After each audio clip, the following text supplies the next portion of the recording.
This news is funded by viewers like you. Please support our work at democracynow.org/give. This is Democracy Now!, democracynow.org, the War and Peace Report. I'm Amy Goodman with Juan Gonzalez. As many as 20 American doctors and healthcare workers on a medical mission at the European hospital in Khan Younis in Gaza are trapped after Israel closed the Rafah border crossing into Egypt. The Intercept reported on the Palestinian American Medical Association situation Monday, describing, quote, Monica Johnston, a nurse volunteering at the hospital, said a primary concern of those who will be leaving is that new humanitarian workers be allowed in. Otherwise, the hospital campus is more likely to get overrun by the Israel Defense Forces. The plan, she said, is for the UN to do a test run from the hospital to the border Tuesday, only carrying UN staff. If those staff are not killed by the IDF, as one international employee was on Monday, then on Wednesday, 2 medical staff will be taken to the border and 2 new volunteers will be allowed in to replace them, and so on in the coming days, she said. For an update, we're joined by Dr. Adam Hamawy. He is a plastic surgeon, Army veteran from New Jersey, who's part of the volunteer mission with the Palestinian American Medical Association at European Hospital in Khan Younis. 20 years ago, in 2004, he saved the life of Democratic Senator Tammy Duckworth of Illinois when she was struck by a rocket-propelled grenade while serving in the Iraq War, losing both of her legs and partial use of her right arm. She told NBC News Tuesday, quote, we're shaking every tree, calling everyone to make sure we do everything we can to ensure safe passage of these doctors to whatever crossing we can get them to, Senator Duckworth said. Dr. Hamawy, thanks so much for being with us. Explain where you are and the situation you're in right now. Thank you very much for having me. I am in the European hospital in Gaza, which is in Khan Younis on the border of Rafah. We've been over here over about 2 weeks now, and we are continuing to work the best we can with the resources we have. There's no new updates about our status. So far, we have not been cleared to leave. We've heard many rumors on and off over the last few days about test runs and having 2 people leave, like you were just explaining. We were supposed to have 2 people do a test run on Monday, but that did not, and I haven't heard anything since. So we are currently on standby. We're continuing to do our job. We came here to help the people, to provide medical care and assistance, and we're still here and we're still doing that. We are doing it with the limited supplies that we have, the limited resources that we have. It's tiring, but this is exactly what we need to be doing at this time because they have nothing else. We are kind of their hope here in terms of safety. They feel secure that our presence is here as well as the hospital because of what happened at places like Shifa and Nasser. They feel that as long as there are foreigners here, that they are protected. They are concerned also that what happens when we leave. So we completely understand that it's not just about us leaving. We want to make sure that there's continuous aid coming here and that we are replaced with another team with more supplies and resources so that they feel safe and that we can also make this place function like a hospital. And Doctor, could you compare the situation in other war zones you have worked in, such as Iraq, to the situation in Gaza right now? When I was in Iraq, I had the resources of the United States Army behind me. So we had, a combat support hospital. We had multiple specialists. We had a supply chain, even though it might have been limited at some times. We continue to have that.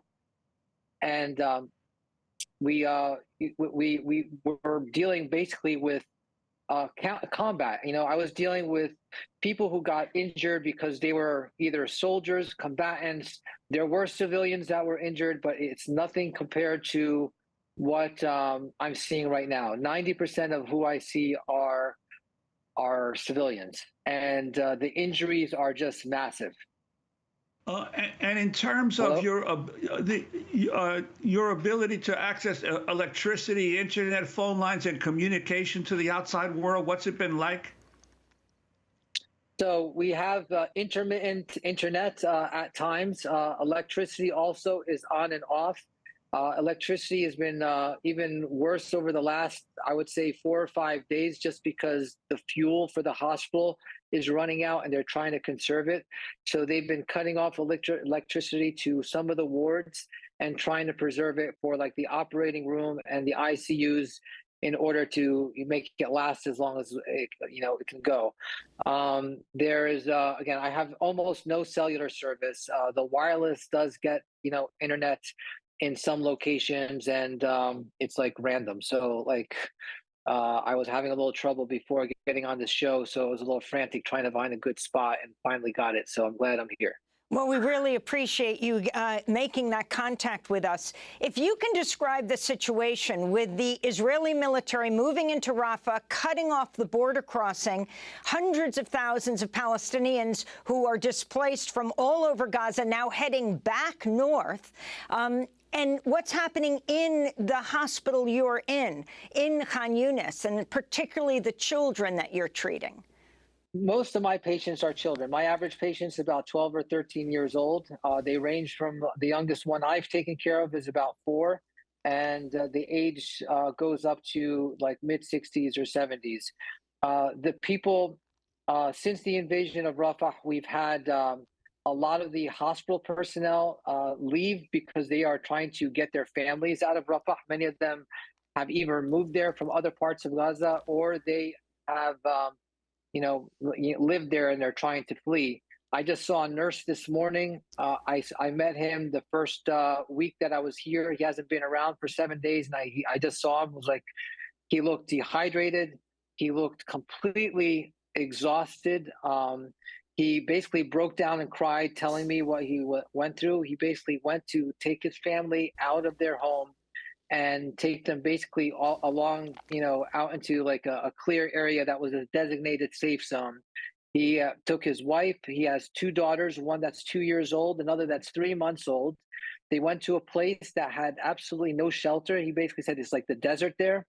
He said that they had no tents, they had no water, they had no food.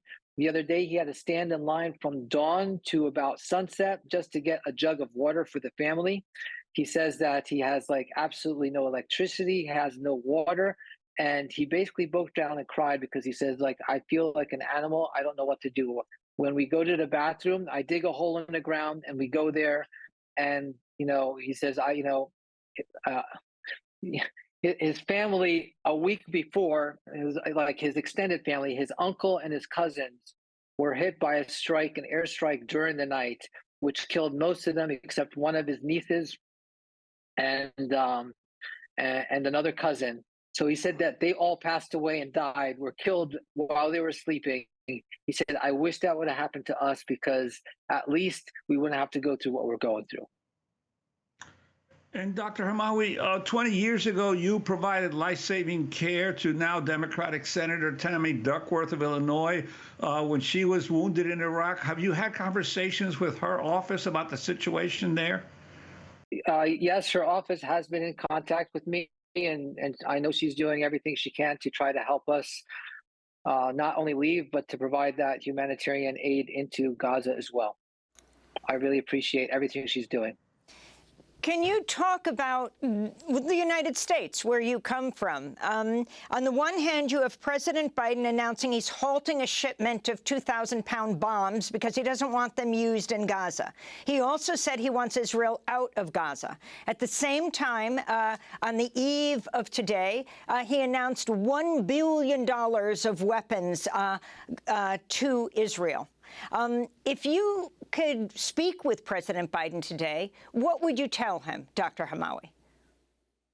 I would tell him, like, what difference is it from a 2,000 pound bomb from a 500-pound bomb? They're both going to kill civilians. He could stop this war right now. All he has to do is say, we are not going to give anything, and you need to stop. I don't care if you are our friend. If my best friend is a serial killer, I'm going to stop being his friend, and I'm going to tell him to do something. This isn't who we are. This isn't our country. This is not how I was raised. Not any of us, what we were taught, what our nation is supposed to be. We're supposed to stand for freedom. We talk about that all the time. We claim to be the banner carriers for freedom across the world. and yet we have this this foreign policy that is so hypocritical in terms of providing a little bit of aid and a lot of bombs, and we're supposed to be, we're supposed to be like the United States of America. I mean, really, this is it's disheartening. It's going to haunt all of us when the truth, I'm here, I see it with my own eyes. At some point in time, everyone's going to see it.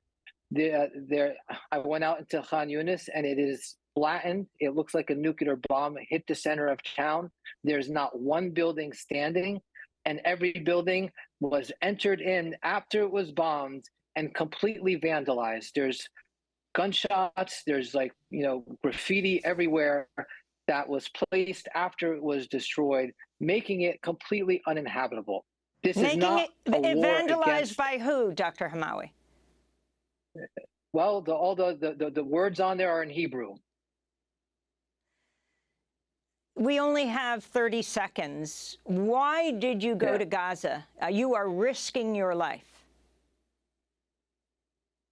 I am a surgeon. I have skills. I have been in war, and I've been on humanitarian missions in the past. I feel that I could make a difference. I've been trying to come here actually since December. I've reached out to many medical organizations, seeing who is coming and who has a slot, and I was offered one, and I came as soon as that opportunity was offered. This is who we are. We try to help people. This is what I do. I did this, when I was in Iraq. I was proud to be with a team of U.S. Army doctors that took care of everyone that came into our combat support hospital. We took care of U.S. military, we took care of contractors, we took care of Iraqis, and we took care of other nationals. It didn't matter who they were, because we treat human beings. I had the best job in the country there, and this is what I continue to do. I treat people as humans. And the way I am seeing this war conducted is not how we conduct wars, and this is not how we are taught in the United States, and this is not who we should be supporting. Dr. Adam Hamawy, plastic surgeon, Army veteran, now trapped at the European hospital in Khan Younis in Gaza, where he's volunteering with the Palestinian American Medical Association. Again, 20 years ago, in 2004, he saved the life of now Illinois Senator Tammy Duckworth, whose legs were blown off and when she was serving in Iraq. Democracy Now! Is funded by viewers like you. Please give today at democracynow.org/give.